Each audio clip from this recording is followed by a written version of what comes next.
Okay, stop being a Debbie Downer, Dev.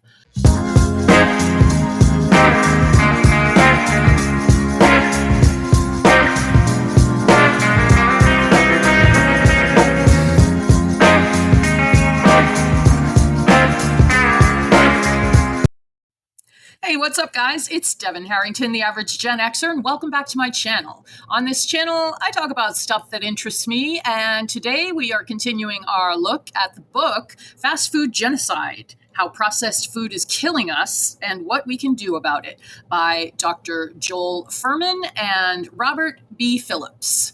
So let's get to it. But first, on this channel, I always encourage any and all animal lovers to please consider fostering or volunteering on site for your local animal shelter. And I currently do not have a foster. This is the part of the video where I normally hold up a puppy. But I'm currently staying in an Airbnb with just me and my two dogs, Momo. This guy is Momo, also known as Moby, after Moby Dick, because he is a large white menace. I fostered him when he was a little baby, 3 months old. He was found... he had either been hit by a car or thrown out of a car and had rolled down a hill, broken one of his back legs, and landed in a pile of fire ants. And his whole little belly was covered with fire ants. But I fostered him. The rescue group Lovable got to have their surgeon try and save his leg. They couldn't save it. But Mo has never known anything different. So he is a happy guy. And of course, I foster failed and I had to keep him. So please consider fostering for your local animal shelter. If you can't foster, please volunteer on site. Even an hour a week, walking dogs or hanging out with cats can change your life. Trust me on that one. Okay, now on to the video. Okay, so this is actually just the introduction of this book. And it's called We Are Destroying Ourselves. Keep in mind, while we're looking at this, that we're talking about food. We're talking about the shit that you pull off the side of the highway because there's a Jack in the Box there or a McDonald's or whatever, and you've got kids in the car and they're hungry and they're tired and you're tired and you don't want to cook when you get home, so you just get them some fun dinner. And once you're out of the drive-thru and they're eating and quiet, you don't think about it. But this is what it is doing to all of us. We are facing a tragic and unprecedented destruction of human lives in the United States and much of the developed world. Processed, fake, and fast foods have become the primary source of calories in this country. Holy shit. There are citations for all of his claims, but I'm not going to bore you with that. So fast food, processed food, fake food has become the primary source of calories in the U.S. That is tragic. And they're on track to become the same in other countries. This attachment to fast food over natural foods and fresh produce is moving us toward widespread chronic disease, mental illness, and shortened lifespans. And I know I really appreciate all of my subs out there who educated me on the fact that autism and related illnesses are highly genetic. But I personally think that processed food is compounding the problem exponentially, in my humble opinion. He goes on, the food industry has evolved to efficiently feed the majority of our citizens with mass-marketed, factory-produced foods that do not have the biological and chemical properties of natural produce. Like, that just sounds like word salad, but this is food. You get your burger and there's lettuce and tomatoes on it and, whatever else, pickles. And that has been so processed and so genetically altered that it doesn't even have the nutrients that you would get in real natural produce. The result is the destruction of human potential, along with an explosion of chronic illness, human suffering, and premature death of millions. In an effort to improve efficiency and cost effectiveness, food companies have developed ways to feed a great many people with highly processed, highly addictive foods. And that is the worst part of fast food, in my opinion, is it is made to hook you from a young age, from childhood. I mean, everybody knows a 2-year-old that loves chicken nuggets, right? It's terrible. I mean, I don't have kids, so I'm not going to preach to people and say, don't give your kids fast or processed food, because I can imagine that's horrifically difficult. I know it was difficult when I was the little kid. My generation was kind of the first to be brought up on processed junk. And I've told the story many times on this channel of how the Happy Meal came out when I was about 7 or 8. And I was hooked from the first one. He goes on, these foods are designed to hook us and impair our taste buds in the process.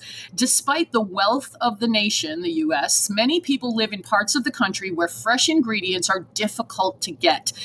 It's weird how the U.S. was once almost entirely an agricultural culture, and everybody just knew how to grow vegetables, and now we've just gotten away from that. Like, if you live in a food desert, why don't you just go on YouTube and, learn how to plant a garden? I know that sounds callous and it's oversimplified, but it's bizarre to me that people live out in the middle of nowhere and they can't access produce, but they could be growing their own. I don't know. He goes on, when healthy foods are simply out of reach, individuals have no opportunity to make informed choices about what they eat. Yeah, we don't care. We just want something that tastes good and that fills us up. Furthermore, the medical establishment offers quick fix surgery or a lifetime supply of pills in place of a simple dietary regimen that can reverse and prevent disease and save millions of lives from medical tragedy and premature death. And that is because, in my opinion, people don't want to suffer. They don't want to give up their junk food. It's just food. It's harmless, right?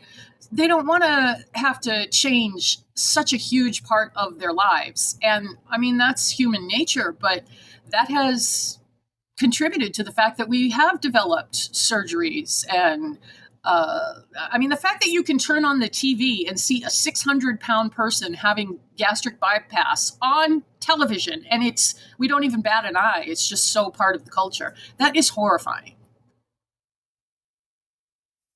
He goes on, the harm of these medical interventions is glossed over. The benefits are exaggerated, while this food-induced healthcare crisis continues to grow. Last but not least, the idea that unhealthy food leads only to weight gain and not unhappiness, disease, and death remains a permanent myth that permeates society. Yeah, that is really sad. People laugh.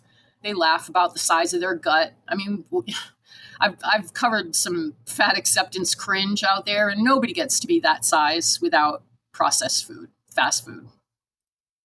We need to make clear that the issues are far more than just about waistlines. They are about lifelines.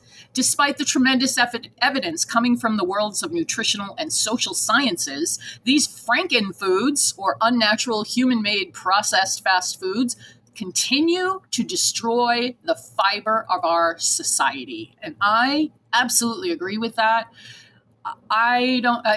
Anybody out there, tell me if you feel this way, but I just, driving down the highway or really anywhere, there's just so many fast food chain restaurants that have taken over when not all that long ago, like in the 70s, everything was mom and pop stuff. And that's just so sad to me.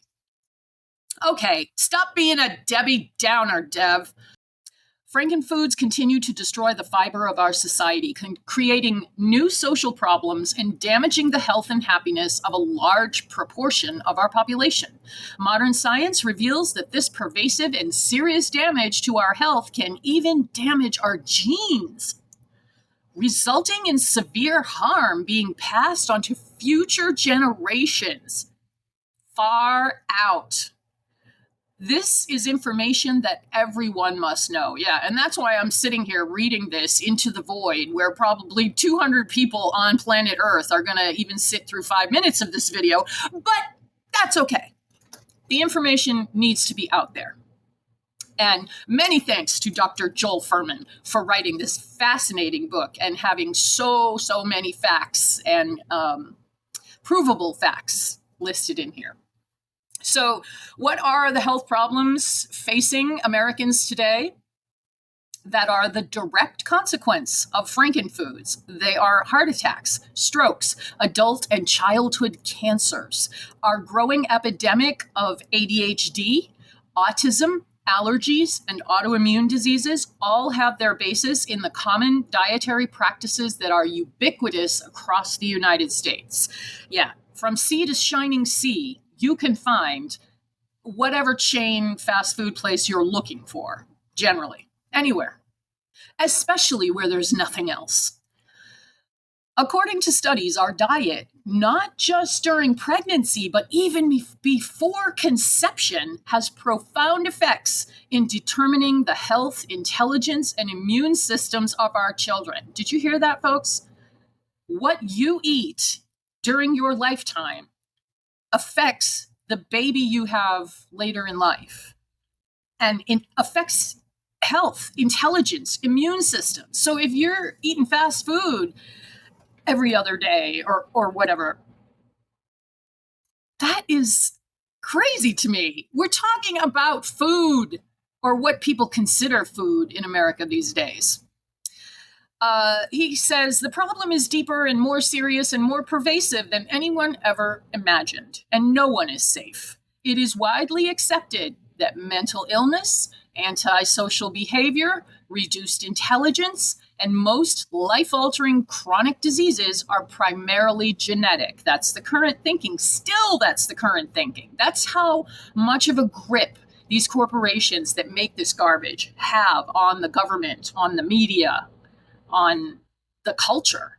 So right now, most people feel that all of that is genetic. That is, they are not the result of dangerous foods. But this assumption is dead wrong. We are already experiencing an expanding crisis of physical and mental health deterioration from an avalanche of commercially prepared convenience food. There is compelling evidence that the modern epidemic of learning disabilities, poor school performance, depression, aggressive behavior, and despair are all influenced by the avalanche of fake food that has invaded our nation. I don't know how anyone can dispute that.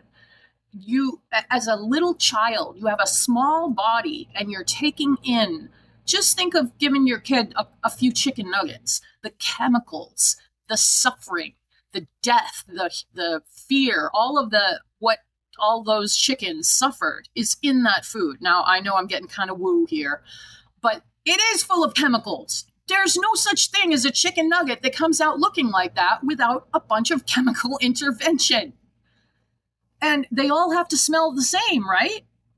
Everybody knows you go to get chicken nuggets anywhere in the country, in the US, they're all the same. They smell the same. They look the same. At least they're supposed to, because that's how fast food works.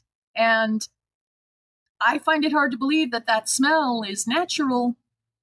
I have read that fast food companies develop in labs the smell of their food.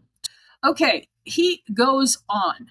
Malnutrition caused by the lack of natural food and fresh produce has troubled humanity for eons. However, this new widespread malnutrition, fast food malnutrition, is not as obvious as it would be without the influence of conventional medicine.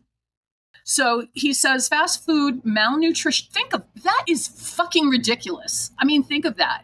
You can be someone who is massively overweight, who eats mass quantities of soda and French fries and burgers and whatnot, and yet you are suffering from malnutrition.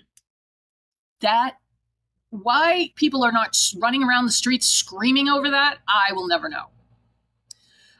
Fast food malnutrition creates chronic inflammation, causes weight gain, But subtle micronutrient deficiencies disproportionately target the brain. Fast food malnutrition goes largely undetected because conventional medicine has developed its quick fix solutions that allow us to destroy our bodies with fast food even as we appear perfectly healthy. Yes, blood pressure medicine, heartburn medicine, statins, things to keep your arteries from closing up. And yet people continue eating the thing that's causing the problem. Because it's fucking hard to change your entire way of eating. I know. I have admitted many times on this channel, I have been a sugar junkie since I was 9 years old. And I'm not even someone who loves to eat. If I could take a pill most of the time, I would. But I use sugar as a drug, and it is so hard to quit. Okay, he goes on. Prescription and pills have created a new normal. Our blood vessels and organs are routinely damaged by our chemical and calorie-dense diets, but the medical establishment persuades us that our health is beyond our control, and we need its pharmacologic solutions in order to thrive. And we have all heard the expression, you are what you eat. I mean, everybody has that burned into their brain, right? When they're kids. I mean, I learned that as a kid, you are what you eat. And yet, we just don't pay attention to that anymore. He says millions of Americans of all skin colors and all economic strata are eating a dangerous diet loaded with soda, sweets, toxic additives, and junk food. And the more harmful foods you consume, the higher your risk of developing the physical, intellectual, and emotional problems they cause. Emotional problems caused by food. Or food-like products, as Alan Roberts says. And he's right. It's not fucking food. Our love for and acceptance of fast food as part of an everyday diet and our obsession with unhealthy foods like bacon, cheese, white bread, and ice cream. Oh my God, I wish there was no such thing as ice cream. Blind us to other even bigger problems. Diminished concentration and intelligence are consequences that we don't currently associate with an unhealthy diet, but we should. Sadly, we live in a world where the vast majority of people have been conditioned to believe that what we put into our mouths simply doesn't matter. How? How did we ever get brainwashed like that? However, whether one is considering serious disease, premature death, or functional intelligence, dietary influence, not heredity, is the major factor governing every outcome. And of course, everything with the human body is on a spectrum, so there will always be people who eat a whole foods diet and yet their whole family has autism. And that is certainly genetic, but they are the outliers, I would think. And I think that's what he's saying here. Okay, our food choices not only shape our bodies and our futures, they also shape our intelligence and our behavior because food profoundly affects our brains. And I kind of knew that, but it wasn't until I started really watching Alan Roberts' content, hashtag not sponsored. Full disclosure, I've been on his app since before I even had this channel. And I do his dumbbell circuit workout when he does it a couple times a week. So check it out. But no, I get no kickbacks. He's just like really educated about this kind of stuff. And I didn't realize how being brought up on so much sugar, salt, fat, processed garbage makes you stupid. I mean, it makes sense, but I didn't even think of that part because we're so busy thinking about how fat we are, like that's got to be the only thing it does. But no, fast food is affecting every part of your life if you are eating it. He goes on, but perhaps most interesting of all, our choice of food is not our own. Interesting. Humans are social animals, and as such, we are subject to invisible social forces. Our brain reasons that if everyone else is eating a certain way, it must be okay. Our choice of food is one of the most important decisions that we make, and it is a decision that we unconsciously allow invisible social forces to govern. Yeah, if you go to someone's house and they're having a birthday party, they're going to push that cake at you. You can deny it 50 times and they'll still be like, are you sure? You sure you don't want some cake? We're all having some cake. Just have a little piece, just one bite. It's diabolical, as the kids say these days. He goes on. These forces have the power to compel dangerous eating behavior that can alter us on a genetic level. And this in turn leads people to become self-destructive and to make even worse choices as time goes on. This cycle, supported by the addictive nature of highly processed food, is insidious, pervasive, and powerful. The lower the nutrients in the food that you eat, the more calories you crave. And that's certainly true of fast food. It was designed to make you hungry again and crave more of it a short time later.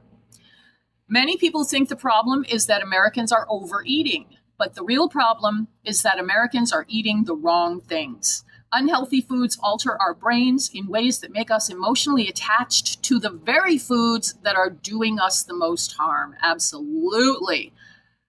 It's like you don't know who you are if you're not eating what you normally eat, whether that's fast food or convenience store crap or whatever. It is very hard to give up something that is so woven into your everyday life. Unhealthy foods alter our brains in ways that make us emotionally attached to the very foods that are doing us the most harm. The way we eat affects our brains in ways that prevent us from seeing the problem with the way we are eating. Let me say that again. Eating fast food or processed food affects your brain in a way that prevents you from seeing the problem with the way you are eating. That is just so pathetic in the 21st century, in the richest country in the world, that we have let this happen. And now we're paying the price.